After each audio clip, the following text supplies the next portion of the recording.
আসসালামু আলাইকুম বোনেরা, কেমন আছেন? আশা করি ভালো আছেন। আলহামদুলিল্লাহ আমিও ভালো আছি। আজ এক মজাদার স্বাদের ভর্তা বানাবো টমেটো আর লম্বা বেগুন দিয়ে।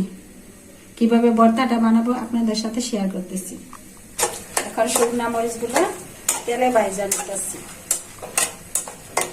বেগুনটা তেলে ভাজা নিতেছি।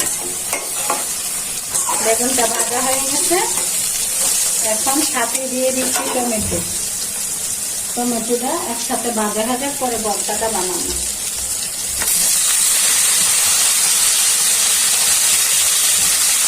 এই ভর্তাটা খাইতে যা মজা লাগে। লম্বা বেগুন আর টমেটোটা তেলে ভাজা নিছি। এই ভর্তাটা যদি এক সপ্তাহ এমনিতেও থাকে টেবিলের উপরে নষ্ট হবে, আর এই ভর্তাটা অনেক মজা হয়, তার জন্য তেলে ভাজা নিছি। এখন কিভাবে বানাবো আপনাদেরকে সাথে শেয়ার করতেছি। ধনিয়া পাতা কুচি করে নিয়েছি, পেঁয়াজ কুচি করে নিয়েছি, মরিচটা ডইলা নিয়ে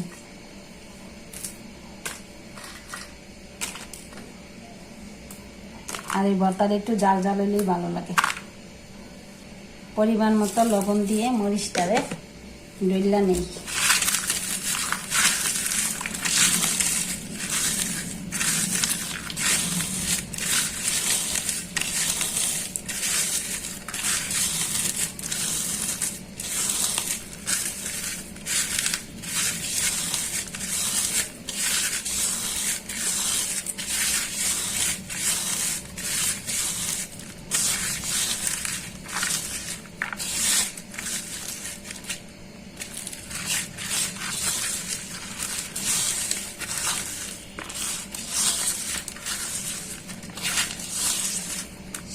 দিয়া দিন না হতো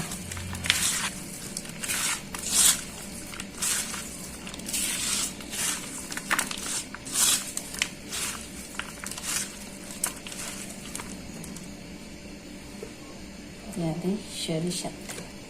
আর এই ভর্তাটাতে সরিষার তেল দিলে অন্যরকম একটা টেস্ট। ভর্তা মানে সরিষার তেল। এই যে দেখেন, এক রকমের একটা ভর্তা হয়েছে, মরিচ ভর্তা। শুকনা মরিচ, ধনিয়া পাতা, পেঁয়াজ দিয়ে। এখন এটা যদি মনে করেন বেগুনের মধ্যে ডালি 1 প্লেট না 2 প্লেট ভাত খায় উঠবেন বোনেরা, এত টেস্ট ভর্তাটা। এখন দিয়ে দিচ্ছি ভাজা বেগুনের মধ্যে।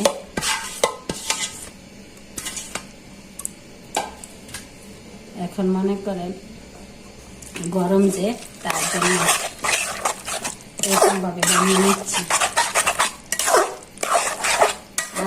ভাজাতে এগুলা নরম হয়ে গেছে, বেগুন টমেটো গইলা গেছে একদম।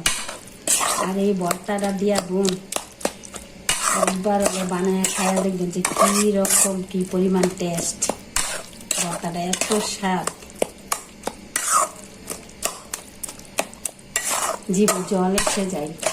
আর স্যান্ড, শুকনো মরিচের স্যান্ড, তারপরে সরিষার তেলের ঝাঁজ, মন পুড়ে যা ভর্তা। এটা এভাবে ভর্তা বানিয়ে ফ্রিজে নর্মালে যদি রাখেন 1 সপ্তাহ তো কোনো কিছু হবে না, টেবিলে রাখলে নষ্ট হবে না। তেলে ভাজা নিছি, ও অন্যরকম একটা স্বাদ। বোনেরা ভালো থাকবেন, সুস্থ থাকবেন।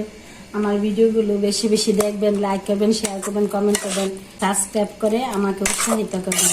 আল্লাহ হাফেজ।